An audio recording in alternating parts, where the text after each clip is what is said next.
lainnya masih datang dari Bogor, Jawa Barat. Viral di media sosial, seorang warga mengaku mati suri di Bogor. Setelah memeriksa sejumlah saksi, polisi tidak menemukan adanya indikasi mati suri.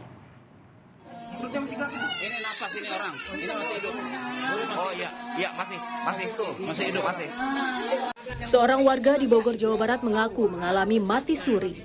Video dirinya yang bernafas di peti jenazah pun seketika viral di media sosial. Pihak keluarga mengatakan jenazah warga bernama Urip Saputra dikirimkan dari Semarang ke Bogor dengan kargo pesawat.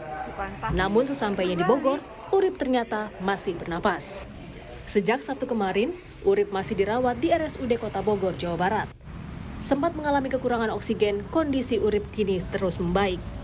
Pada saat itu diperiksa oleh kita, oleh petugas kesehatan dengan diferensial diagnosa, kemungkinannya adalah kekurangan oksigen pada otak. Jadi prinsipnya saya ditanyakan sama petugas, surat kematiannya, kan kalau mau ngurus kargo harus ada surat kematian, nggak ada, artinya nggak bisa dibuktikan kan.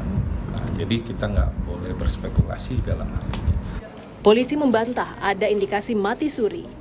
Tak hanya itu, polisi juga tidak menemukan adanya jadwal penerbangan dari Semarang ke Jakarta yang membawa peti jenazah serta surat kematian dari pihak keluarga.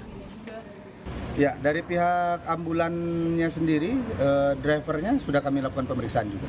Dari rumah sakit mana sih Pak Komandan kalau boleh tahu di Jakartanya? Tidak ada. Izin Komandan, berarti konfirmasi berarti bisa dipastikan berarti tidak ada mati suri dan ya? Sampai dengan saat ini kami tidak menemukan fakta itu.